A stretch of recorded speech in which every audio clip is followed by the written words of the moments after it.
Pensos Pandas Podcast. Oke, selamat pagi, selamat siang, selamat malam. Bertemu lagi dengan Pandas di Pensos Pandas Podcast. Wih, alhamdulillah hari ini ada yang brewok. Saya kira Anom dicokor dulu. Supaya Anom, tapi kemarin tabel banget brewoknya.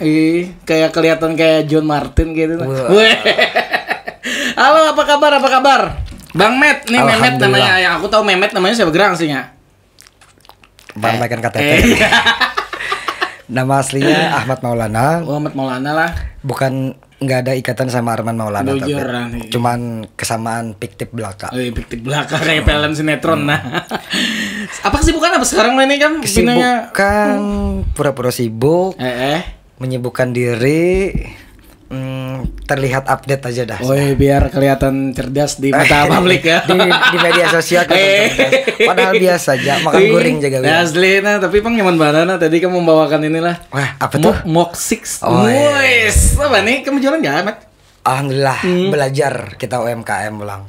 Sudah di dunia entertain, belajar pulang ke dunia perdagangan. Wis, nyaman teh. Alhamdulillah. Apalagi gratis deh. Mok 6 keren banget. Punya anak ini apa? Di mana? Kamu jualan di mana? Di Sultan Adam. Ada. Pakai rombong biasa aja. Berapa, Pak? Penting halal. Yang penting Met, saya kesibuk masih kayak kamu nyanyi Met. Wah, ini Met kan los banar lo kada ditarik suara lo los banar sudah menghilang. Mulai Aku Bahar itu ketujuh lagu Cinta Ini Milik Siapa. Nah, habis itu tiba-tiba hilang sama sekali, lenyap sama sekali namanya Memet itu. Nah, kisahkan Bang dikit. Alhamdulillah untuk sampai sekarang ini kalau masalah ngeband, tarik suara, tarik ulur, tarik keliangan, pokoknya masih alhamdulillah gitu. Nah, jadi setelah yang 2013 itu biasalah anak muda. Kenakalan remaja. Tapi nakal mana nyawa tuh. Padahal bisa anak sudah. Kan sudah bisa anak apa sih? Bisa anak. 2008 anak lah. 2008 masih bisa anak.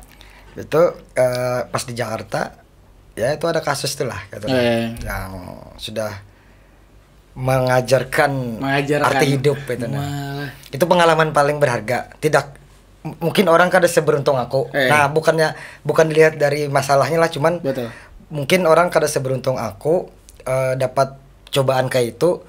Dan mungkin oke lah dibilang musibah atau kenakalan atau apa silakan, cuman maksudku aku mengambil pelajaran hidupnya. Di situ aku kenal bersosial, yang buju-buju bersosial, mengenal karakter seseorang, mengenal kriteria dan sifat dari wajah aja bisa. Dari wajah ya. Alhamdulillah di situ ilmunya gitu Karena waktu kemarin Injil itu di waktu pas di pesantren penjara itu.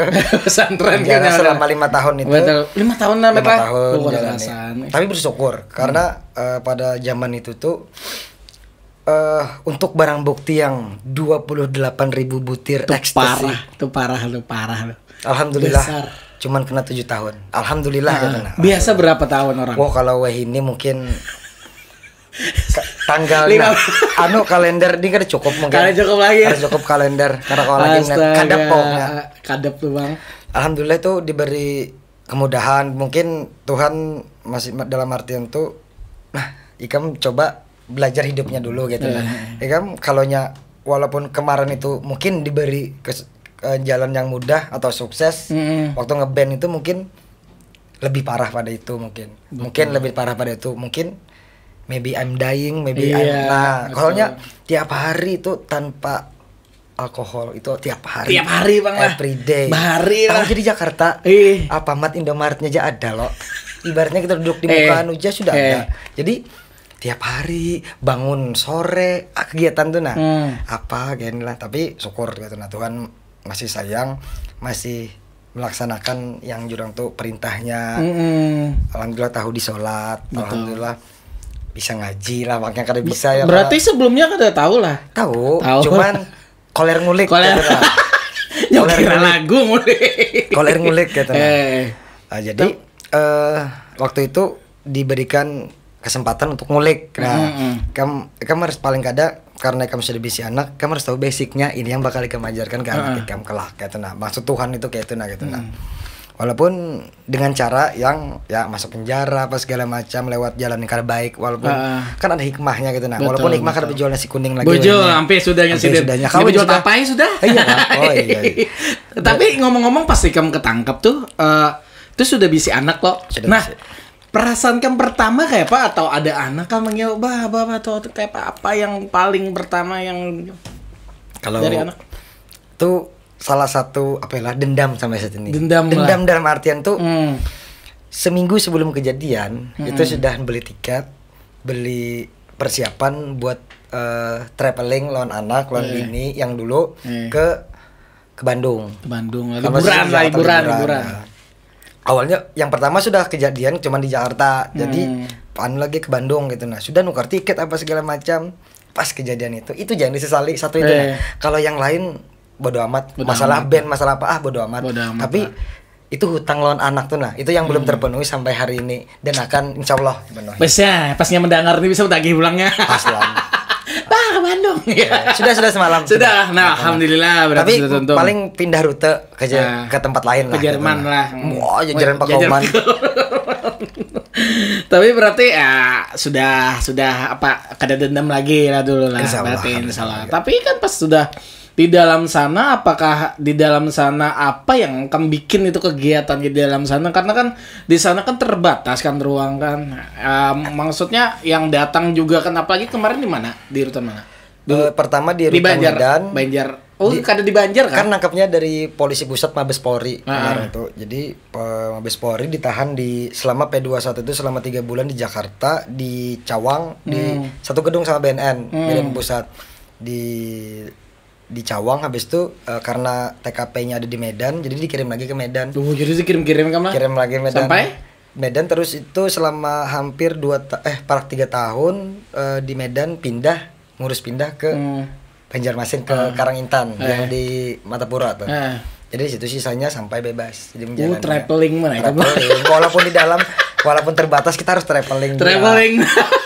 Tapi ya itu kan pelajaran hidup. Dari situ mungkin kamu langsung berpikir kayaknya, apa pemikiran pertama yang kamu maksudnya aku jadi seperti ini, kayaknya aku harus ngulik something gitu biar menjadi kegiatan dan di situ atau kamu hanya menyesali apa yang kamu lakukan terus hanya memaki diri kamu sendiri atau kenapa seperti ini aku seperti ini gitu. Gimana tuh? Kalau aku tipenya orang tuh kalau sudah kejadian aku berpikir ke depan. Wah, ke depannya aku harus gimana nih? Aku harus survive kayak apa caranya? Solusi. Ya, harus survive. Ini kan sudah kejadian, berarti aku kan kawa sarik lawan diriku seorang, aku kan kawa kiapa aku harus survive untuk ke depannya sampai aku bebas, sampai aku kembali ke keluarga aku lagi gitu nah. Jadi setelah kejadian itu tetap aku jurang tuh mengamati, mempelajari lawan menjalankan sehari-hari itu 3 tuh nah, karena itu kunciku kayak itu nah untuk selamat dimanapun aku berada gitu nah. Jadi pas kejadian itu waktu setelah kalau di Jakarta kan memang terbatas ruangnya, terus tuh kalau dikirim ke Medan, ke rutan Medan itu kan sudah maksudnya tuh alam terbuka sudah ada. Sudah ada kelihatan ada alam terbuka ada, kan dikirim kelihatan matahari ada. Kalau di Jakarta tuh desa kadep lalu. Hampir kayak melihat hidup. Asli kadep lalu. Tapi pas di Jakarta itu kerasanya seperti apa? Itu berapa bulan di sana? Masuk kerasanya itu kayak kayak kan pertama itu kan kan maksudnya kan terasa seperti apa gitu loh maksudnya. Kalau orang Banjar itu bilang sangkal ya tadi karena wah aku ada hutang anak, kenapa harus kejadian ini, jakanya aku tentukan dulu hutang kulon anakku hanya ini kejadian silahkan kenapa cuman kan kita menikmati kita mengatur segala sesuatu gitu miris banja dari kalender. Wah bujur bang. Jadi terasa ya tidak seperti orang-orang lain maksudnya menyesal atau apalah. Tetap menyesal tapi tidak menyalahkan diri sendiri. Iya. Survive-nya gimana ke depannya? Nah, itu gimana tuh kalau survive-nya di sana? Setelah dari Jakarta tadi kan kirim ke Medan, ke rutan Medan. Nah, di situ pikiran tuh terbuka. Wah, ini cara awal dikirim situ lah. Awal dikirim situ tuh guringnya tuh kayak udah sebujur kayak ikan pepes tiga kena. Malah kayak ikan pepes. Ada ranjangnya lah. Ranjang itu untuk orang-orang yang senior, orang-orang yang ya preman-preman senior lah gitu. Jadi untuk yang kayak orang baru, orang kita duduk guring di bawah dulu. Jadi di bawah ini dempetan orang paling kawa ya separuh awak lah. Jadi kalau sedikit-sedikit ya tersikut-sikut nih karena lagi sudah gitu nah. Kau meji makan mata lah ya. Yang penting kalau meji makan mata. Nah di situ stres Bang awalnya. Stres banget. Wah, kalau kau guring di sini ngalih bana guring gitu nah. Berpikir apa cara nih. Dan mungkin lah karena alhamdulillah ada niat dalam hati gitu nah. Ini apa gerang sebenarnya di balik kejadian ini, apa hikmahnya? Jadi setelah mencari-cari ketemu orang yang memang baik gitu nah. Alhamdulillah dipertemukan tuh orang-orang baik berataan. Jadi pas kirim ke sana itu kebetulan alhamdulillah kita menjalankan sholat 5 waktu. Alhamdulillah ngulik-ngulik Quran lah gitu nah. Apa gerang apa nih ibaratnya kan segala masalah tuh ada jawabannya. Iya, back to religious beneran ya, paling kadang walaupun kita kadang basicnya bareng gitu. Betul, jadi betul. Apalagi kegiatan kita dalam situ. Nah setelah itu kan alhamdulillah ditawari karena tiap hari ke masjid gawian gitu nah. Tiap hari apa segala macam kegiatan masjid akhirnya jadi namanya tuh kalau di sana namanya tamping, tahanan pendamping. Jadi tahanan pendamping untuk mengelola masjid. Oh iya, kayak marbot kayak gitu lah. Iya, kayak marbot. Jadi tiap hari pagi keluar buka kamar, pagi jam 7 olahraga, bersihin masjid. Setelah itu jam habis sebelum zuhur kita sudah jam 10 itu menyiapkan orang tausiah. Ustaz-ustaz dari luar untuk tausiah. Tausiah. Ternyata kegiatannya banyak. Banyak. Terus ada sebelum zuhur kita siapkan untuk orang sholat zuhur. Setelah itu istirahat makan, terus tuh tidur istirahat, habis itu sholat asar, mandi lagi ini sore maghrib baru masuk kamar. Jadi kegiatan setiap hari alhamdulillah sudah teratur. Iya sudah teratur. Bangun subuh sholat, pagi olahraga, terus tuh siang dengar tausiah tiap hari tuh selama hampir 3 tahun. Alhamdulillah gitu. Subhanallah. Nah jadi terus alhamdulillah gitu nah. Jadi banyak pelajaran di situ yang dalam artian tuh alhamdulillah masih terbawa sampai ini gitu nah, karena ada olahraganya masih dijaga gitu nah. Paling kada walaupun sholatnya kurang lah, alhamdulillah tuh kebelangkambingan sudah gitu nah. Tapi ketika ada masalah, wah ini Tuhan nih, Tuhan nih. Karena ada lagi masalah alkohol nih, ini harus alkohol nih. Kalau dulu kan dulu ya kayak itulah. Ya kalau dulu kan ada masalah apa, wah this is my good ini Tuhanku, my God itu Tuhanku gitu ya. Alkohol adalah temanku, padahal setan. Nah setelah itulah paling kada tahu lah sudah, walaupun healingnya ke situ kan. Betul. Untuk healingnya kalau bahasa kekanakan sekarang kan healing apa tuh apa literally apa gitu lah. Jadi healingnya sudah tahu kita kemana gitu. Nah kalau setiap ada masalah, ada problem apapun itu kecil besar apa segala macam sembahyang gitu. Mantap, itu sangat pelajaran yang sangat besar itu. Walaupun wah ini bilang kambingan lah kenapa? Iya gak apa-apa. Yang penting kan kita pernah juga dulu 5 waktu setiap hari selama 3 tahun. Ada catatannya barang. Ada catatan. Kada jurang tuh matematikanya kada 3,5.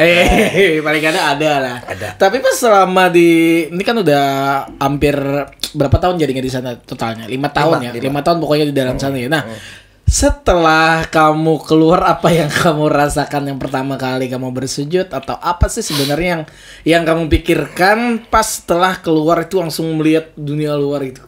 Ini boleh aku sedikit tapi kan apa mungkin lah berkisah sisi gelapnya dari lah. Iya, betul. Sisi gelap lah aku berkisah. Karena kan aku berkawan menjalani hidup yang berkawan juga sisi gelap. Dalam artian tuh sisi gelapnya ini di sana bukan seperti yang kita bayangkan dengan penjara yang seram. Iya. Itu yang pertama. Iya. Yang kedua, what do you want? Anything what you want? Ada. Nah, jadi some more money pasti. Iya. Money talk katanya. Iya, betul. Uang bicara dalam situ. Jadi apapun yang kamu handaki, walaupun yang kadang mungkin dalam artian kadang mungkin tuh berhubungan in ya itu ada, bisa ya, semua bisa, tidak ada yang tidak bisa. Jadi pertama kan dikira nih wah Ternyata pas sudah jalan-jalan tahu sisi dari yang A sampai Z-nya sudah tahu sudah dari ibarat itu ratik dihiga lawangnya itu kan tahu sudah gitu nah, sudah gitu nah. Jadi sampai terakhir ke Banjarmasin lah. Kalau di Medan dalam artian tuh memang keras kehidupannya. Betul. Karena kan karakter orang Batak tuh mulutnya yang kencang. Iya, gitu. emang mereka seperti itu. Kalau orang Batak. Terus tuh tapi alhamdulillah di sana kada pernah juga hendak yang kalau pernah tuhualan orang atau berantem apa segala macam kada. Tapi karena kegiatan kita positif aja setiap hari gitu nah, kadang menjauhi lah gitu nah. Terus tuh pindah ke Banjar di LP situ lah di Matapura situ. Nah di situ waktu pertama dan alhamdulillah ini kita bergeser dulu dari proses pindah ya. Ya, dari proses pindah loh ya, Pak. Dari Medan ke Banjarmasin lah. Alhamdulillah kalau orang mungkin lah biasalah tahanan lain loh pakai pesawat apalagi narapidana pasti di borgol dong. But we not. Kita kadang bertiga lawan kawan seperkara. Kenapa? Kan bertiga. Karena tadi Bang, karena kami di sana sebagai tahanan pendamping, yang kedua di sana kami berprestasi dalam artian tuh setiap ada acara kemerdekaan, setiap ada acara namanya Hari Karya Dika Pemasyarakatan, kami selalu ngadain band di situ. Dan kami keluar nanti ke LP sebelah. Dia kan kayak komplek LP gitu. Ini LP, ini rutan, ini LP wanita, ini anak apa segala macam. Ada komplek kayak itu. Jadi di setiap 17-an itu digabung semua. Di talent dari rutan, ini talent dari LP, ini talent dari LP anak. Jadi dikumpulkan. Alhamdulillah selama hampir 3 tahun itu tiap tahun kami berpartisipasi. Dari situ bisa manggung berarti situ lah. Bisa. Dan alhamdulillahnya lagi ada pegawai yang dalam arti itu kenal gitu. Nah itu Bang pulang untungnya lah main di internet lah. Ada yang kenal. Maka yang di YouTube jar gitu nah. Itu yang inilah band ini.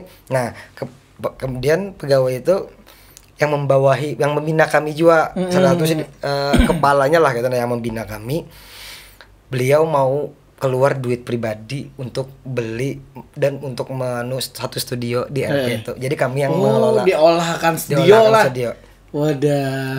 Beliau uang pribadi sampai ini ingat nama Sidin Pak Erwin Simangunsong. Terima kasih Pak kalau nonton gitu. Kalau nonton Pak Erwin Simangunsong, beliau keluar uang pribadi untuk beli drum, beli keyboard, beli gitar apa segala macam. Saya kebetulan saya yang list, saya kasih listnya ini merek-mereknya dan alhamdulillah yang datang semua lumayan gitu alatnya. Lumayan, ya, bukan alat yang kaleng-kaleng. Dan setiap tahun itu bukan kami lagi yang keluar tapi mengundang LP lain dan UPT lain buat berpartisipasi di rutan kami. Jadi kami tinggal bikin panggung. Jadi ada jenjang juga ya di sana. Nah itu Bang, dari situ gue pikir jangan tuh husnudzon Allah gitu kan. Dari situ dah. Kenapa nyamannya hidup? Dalam arti itu mungkin orang kan seberuntung aku. Gitu, nah, aku pas datang aja sudah nyaman gitu dalam arti itu nyaman tuh walaupun karena nyaman dulu. Tapi kan sempat dipukuli kayak Pak. Alhamdulillah Bang. Ada sawat. Alhamdulillah. Emang ada dah. Karena kan mindset kalau yang dulu mungkin yang kriminal maling mungkin dipukuli. Tapi gitu. Karena narkotika lah mungkin ya kada lah gitu nah. Apalagi melihat kami kercak kalau halus gini jurang. Orang udah kenal. Iya dalam sana orang hibak tato di muha apa segala macam. Tapi setelah kita mempelajari pindah ke Banjarmasin lah. Di Banjarmasin di namanya Karangintan. Habis itu ditawari jadi administrasi. Waduh. Di kantor di kantor. Bahasa. Itu di dalam LP lah. Ada kantor. Jadi kantornya itu ada pakai AC, TV-nya yang berapa 30 sekian in gitu nah. Terus itu jadi ada laptop apa segala macam untuk data tiap hari update data, siapa yang bebas, siapa yang masuk, terus itu siapa yang ada perpindahan dari LP lain masuk. Nah, di situ jadi belajar. Dulu kan mindsetnya kalau zaman kriminal dulu tuh orang tuh yang sangar tatonya hibak. Iya. Itu pasti ngeri. Kita kan pasti mikirnya seperti itu. Kehidupan di sana nggak ada jenjangnya. Sekalinya lah kalau sudah di LP namanya narkotika itu ngeri kayak apa aja. Aku suruh nuker rokok. Wah itu gara-gara begawi di kantor itu gitu kan. Karena kan di kantor itu begawinya di kantor keamanan. Pengamanan itu pusatnya ibarat tuh landasan pondasi untuk LP karena kan di mana-mana aja pasti pengamanan dulu dia orang. Jadi pengamanan itu orang paling respect gitu nah. Kalau ada tahanan pendamping yang begawi di situ orang respect gitu nah. Orang betul. Ya ibaratnya ketopi lah gitu nah. Makanya pasti itu awalnya kan tahu juga sekalinya kalau begawi di sini nih jadi tahanan pendamping di keamanan ini derajatnya naik hampir di bawah pegawai. Bukan napi lagi nih. Karena sudah orang-orangnya aja yang kawa begawi di situ orang terpercaya dan kada pernah membuat hal. Kalau kita sekali aja membuat hal situ langsung dikata. Berarti kan termasuk anak yang baik di sana lah. Karena bisa bakalahi. Alhamdulillah gitu. Lalu tiba-tiba nampar orang doang di situ. Orangnya ngeri-ngeri bos. Iya, ngeri-ngeri. Seorang paling halus di sana. Kalau punya diingetan orang di luar benar. Tapi pas kan banyak orang berpikir seperti itu kan di LP. Wah susah nih, dark lah pokoknya gelap lah apalah segalanya lah. Tapi adakah di sana kan pernah merasakan yang keterpurukan yang sangat dalam gitu di dalam situ? Pernah nggak? Maksudnya yang sangat-sangat keterpurukan karena kan di situ kamu sebagai pemakai juga gitu. Alhamdulillah. Tidak. Dari 2008. Waktu anak lahir pertama, I'm stop. Oh, you stop. 2008. Jadi itu berarti emang di sana itu begawi itu cuman beramian keluar negeri apa segala macam. Anak bergaul di Jakarta kan butuh duit. Iya, just working lah. Karena kan waktu ketangkep itu memang kasusnya kan kurir membawa dan kebetulan juga kemarin tuh kada stay di Banjar lagi loh, sudah di Jakarta. Jadi setiap tuh kan ngambilnya di Kuala Lumpur, Singapura untuk ngambil ngambil itu. Jadi pas sudah sampai anuan terakhir ruang tunggu terakhir di Jakarta Soekarno Hatta titip teman. Jadi langsung cabut ke kos Jakarta. Jadi kan sampai Banjar. Oke. Wah, ternyata menarik juga ya hidup di itu ya. Maksudnya tapi menarik enggak mau nyoba. Enggak. Maksudnya Mehmet kan di sana kan. Apa pernah terpikir lagi untuk balik ke sana gitu? Nauzubillah ya Allah. Nauzubillah. Jangan. Anakku sudah SMP sudah ngerti dah. Sudah ngerti lah. Tapi itu adalah pengalaman hidup kan, pengalaman hidup banget. Walaupun ya pasti dapat maki-maki kan sebelumnya kan, pasti kan. Dari orang tua seperti apa dari orang tua? Alhamdulillah dari 2008 kada bisa kuitan lagi. Keduanya. 2004 abah, 2008 mama. Waktu sudah anak lahir itu mama sudah meninggalnya kan kada di sini di Bekasi. Waktu kakak kan di sana gitu. Jadi operasinya di sana. Kanker payudara. Jadi kada pernah net cucu sidin seorang aja kada pernah gitu. Keburu meninggal. Tapi kan pernah melihat lo mama abah lo? Ya jelas. Iya, maksudnya kalau kamu belum sempat juga melihat. Tapi kemarin itu ada kan kamu bikin lagu family mungkin untuk mama atau sampai kadang pernah nggak merasakan kayak itu. Jadi ini sekarang tuh kenapa mengambil sisi sosial aja lagi kan kalau bikin karya tuh banyak mengambil sisi sosial aja sekarang karena kenapa yang satu mudah-mudahan itu jadi penebus dosa di masa lalu gitu penebus dosa masa lalu. Yang kedua memang kayak sudah dicinta ini kerja anunya feelnya lagi karena kan sudah berumah tangga sudah betul. Aku kada sedrama yang dulu. Aku kada bisa perasaan hati kecilku ini kada lagi yang ada kayak romance itu udah hilang gitu sudah idealis lah gitu kada lagi.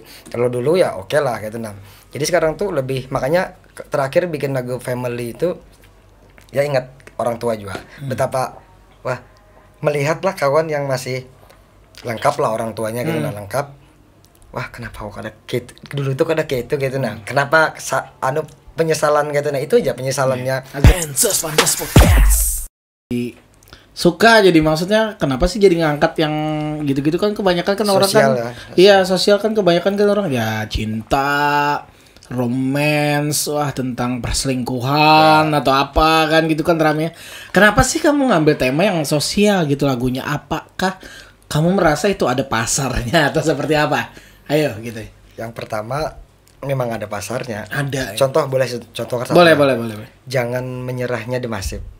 Ketika gempa bumi, ketika musibah apapun yang diputar pasti jangan menyerah. Itu pasti. Betul. Dan itu kalau di Indonesia itu ya, kalau di luar negeri itu pasti kalau nggak Heal the World-nya Michael Jackson sama Fix You-nya Coldplay.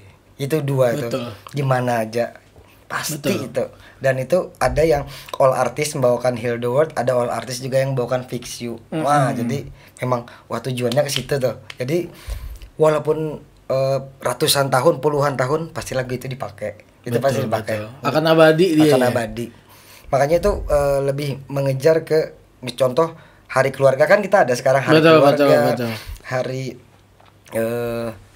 Hari apa lagi? Maksudnya itu hari ibu, hari ayah. Iya, pokoknya sih banyak sih sebenarnya. Nah, itu peringatan seperti itu gitu. Tapi ada pikiran buat bikin yang 17-an kita. Boleh nanti kita bikin yang 17-an. Jadi kebetulan Sumpah Pemuda insya Allah udah. 17-an belum. Ulang tahun juga mau bikin. Ulang tahun ya. Jadi setiap jadi menggantikan lagu Jamrud. Betul. Tapi ngomong-ngomong Mehmet, selain nyanyi kamu bisanya apa aja Mehmet? Maksudnya kan kamu kan seperti nyanyi tapi tidak hanya nyanyi, bikin lagu juga kan, jadi komposer juga, jadi directed juga. Nah kemarin kan sempat aku ada lihat tuh project kamu yang di direct tuh keren banget tuh. Tapi kenapa ya nggak ada muncul gitu, atau sudah dibayar atau belum gitu, atau gimana gitu? Oh yang kemarin. Project itu bagus banget sumpah, itu videonya atau dari artistiknya kena banget. Tapi oh itu kebetulan masih proses ya. Sebenarnya bukan kita yang lambat. Proses ya. Cuman susah ngomongnya gitu ya. Susah itulah karena kan berkaitan dengan juga. Tapi itu sangat oke, betul sih maksudnya. Kita itu di Bandung itu membutuhkan quality atau apa yang seperti itu gitu. Memang sebenarnya kita bisa sebenarnya seperti kayak industrinya kita bikin kayak Bandung, kayak Jakarta memang bisa. Padahal cuman kurangnya support dari pemerintah, kurangnya wadah untuk kita berapresiasi. Jadi segala sesuatu itu stuck cuma di ide. Betul. Kita untuk melaksanakan itu kita kita belum punya dana sebesar itu untuk berdiri sendiri karena kurang meleknya investor dari daerah kita sendiri. Jadi harusnya pemerintah dulu yang merangkul kita. Nih apa sih yang mau dibikin nih? Nih apa orang muda kumpulin nih. Itu rencananya kemarin masuk ke pemerintah. Iya. But tidak semudah laki-laki. Berat. Tidak, susah, berat. Contohnya aku dulu kan emang seperti Pandas. Pandas lagu Banjar dulu emang gak pernah ada dibiayain. Kita pakai tim sendiri. Kita bikin video klip sendiri. Itu juga ada sempat kata-kata miring maksudnya. Itu di Pandas itu dibiayai pemerintah gak? Kagak ada. Maksudnya kagak ada. Kita kamera sendiri, kita bikin lagu sendiri, maksudnya kita bikin produksian sendiri, musik sendiri, dan ya gitulah. Mungkin kita tuh bukan ke pemerintahan juga, tapi kita lebih ke masyarakatnya. Ya betul. Sebenarnya sih lebih ke situ sih kalau kita bikin itu. Jadi agak-agak susah ya kalau di sini. Tapi nggak tahu ya nanti kalau kita sudah jadi ibu kota ya. Mudah-mudahan. Jadi ibu kota kan kita jadi artis ibu kota kan. Kita sebagai Bandungnya lah. Iya, sebagai Bandung. Jadi kan segala sesuatu kreatif tuh ada di sini. Harusnya kayak gitu. Tapi aduh. Berat. Susah. Tapi mau gimana lagi lah, itulah kenyataan dan faktanya.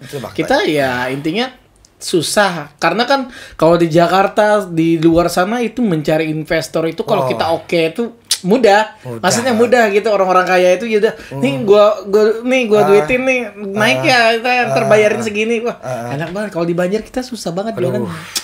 Keluar gimana aja. Iya, maksudnya kita untuk menghargai karya orang lain aja itu udah berat banget.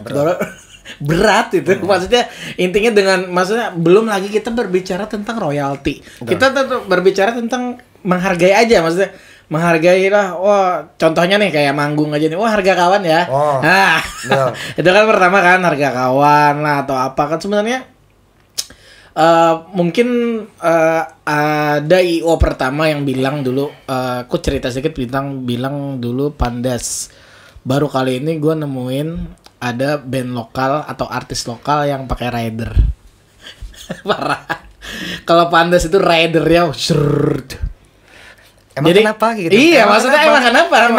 Emang itu kewajiban. Emang kewajiban. Itu standarisasi untuk seorang artis itu memang kayak gitu. Iya, emang karena kan dulu pas kita di sana kan, maksudnya kita diajari, maksudnya seperti inilah manajemen, seperti inilah industri, seperti. Jadi kita sudah mengerti, ya udah gini aja. Aku nggak mau nego-nego, kamu kasih ini, kamu pelajarin dulu, kamu mau oke, maksudnya udah.